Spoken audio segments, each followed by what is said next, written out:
93 FM. Radio. Bonjour. Hier, le pape a lavé et rincé correctement et en direct nos gars de l'écurie de 82. Les yeux dans les yeux, il leur a dit leur vérité cache. Dans la salle, on sentait la nervosité, la gêne et surtout la honte sur les visages des membres de l'écurie et leurs alliés de l'opposition ou de la société civile. Le moins que l'on puisse dire, c'est que le pape a passé le savon sur le régime de Paul Biya. Pas trop d'applaudissements parce que la vérité pénétrait les os au point où seuls les courageux pouvaient pousser un sourire, mais un sourire jaune. Nous avions honte à leur place en choisissant d'évoquer Saint Augustin pour souligner que ceux qui commandent sont en réalité au service de ceux qu'ils semblent commander. Le pape a directement fustigé cette soif de domination qui caractérise le pouvoir de Paul Biya. Cette leçon d'humilité biblique qui s'oppose radicalement à la réalité d'un pouvoir qui se perçoit comme une fin en soi et qui se maintient par la brutalité contre son peuple plutôt que par le devoir de subvenir à ses besoins. On ne saurait ignorer l'abîme qui sépare cette compassion pour protéger de la répression systématique des voix dissidentes ou de l'indifférence manifeste face à la précarité des populations du Septentrion ou des zones rurales délaissées.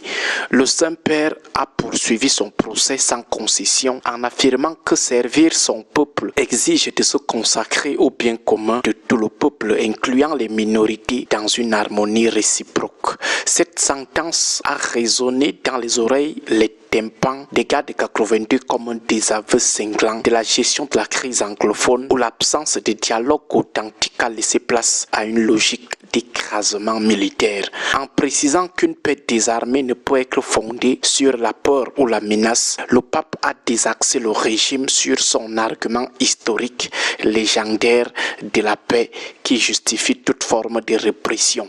La paix ne peut être réduite en un simple slogan télé par les médias d'État alors qu'elle doit s'incarner dans un style institutionnel rejetant toute forme de violence. Cette vérité crue vient percuter les méthodes brutales des unités d'élite qui, au nom de la stabilité, au nom de la pseudo-paix, entretiennent un climat de terreur, enlèvent, kidnappent, tuent, torture chaque fois les manifestants, les opposants, loin de cette empathie et de cette espérance prônée par l'Église catholique. Le réquisitoire du pape s'est ensuite fait plus précis encore en appelant à faire passer la paix authentique avant tout intérêt partisan. En s'agressant directement à la conscience de ceux qui occupent le sommet de l'État et qui étaient assis la bouche bée, paralysés, le pape a pointé du doigt l'hégémonie du RDPC qui confond trop souvent les ressources de la nation avec les besoins du parti unique de fait. Gouverner, a-t-il rappelé, c'est écouter réellement les citoyens et estimer leur intelligence. Une vision aux antipodes d'une gérontocratie barbare qui verrouille tout espace de participation citoyenne, qui promeut l'exclusion parce qu'on n'est pas d'accord avec Paul Biya. Lorsque le pape exige que les institutions deviennent des piliers de la stabilité et que l'autorité soit un pont plutôt qu'un facteur de division, il dénonce implicitement l'instrumentalisation de la justice et des divisions ethniques souvent utilisées par le régime de Yaoundé pour fragiliser l'unité nationale au profit d'une minorité de nantis, de prévaricateurs jouisseurs. Le sommet de la gêne a sans doute été atteint lorsque le pape a abordé la question de la probité en affirmant que la loi doit être un bouclier sûr contre l'arbitraire des plus riches et des plus forts. Cette déclaration vient soutenir le constat quotidien des Camerounais confrontés à une justice à deux vitesses où l'impunité des proches du régime contraste avec la sévérité infligée aux faibles, les en haut d'en haut qui ont toujours raison face aux en bas d'en bas ou les en haut d'en haut qui écrasent toujours les en bas d'en bas. Pour que la justice s'affirme, il faut briser les chaînes de la corruption qui vide de l'autorité de sa crédibilité, a aussi insisté le souverain pontife.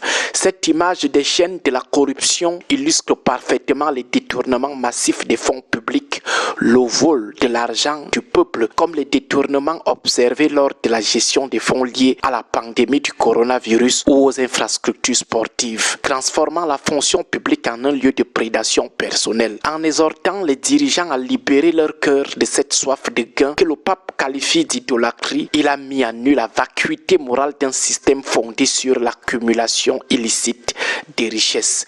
Il a établi un lien direct entre le chômage persistant et l'exclusion sociale qui engendre véritablement la violence, rappelant au régime que la colère de la jeunesse n'est pas un acte de terrorisme. Ce ne sont pas les opposants qui les incitent, ce ne sont pas leurs gens tapis dans l'ombre qui les incitent, mais c'est le fruit d'un désespoir économique. Les jeunes ont faim, ils sont au chômage et ils sont énervés. En demandant un examen de conscience et un saut qualitatif courageux pour instaurer la transparence dans la gestion des ressources, le pape a exigé de Paul Biya une rupture radicale avec les pratiques d'un demi-siècle. Ce discours historique restera comme l'instant où, devant les caméras du monde entier et devant Paul Biya lui-même, un pape a lavé et rincé correctement et à domicile l'une des dictatures les plus féroces et les plus cyniques du XXe et du XXIe siècle.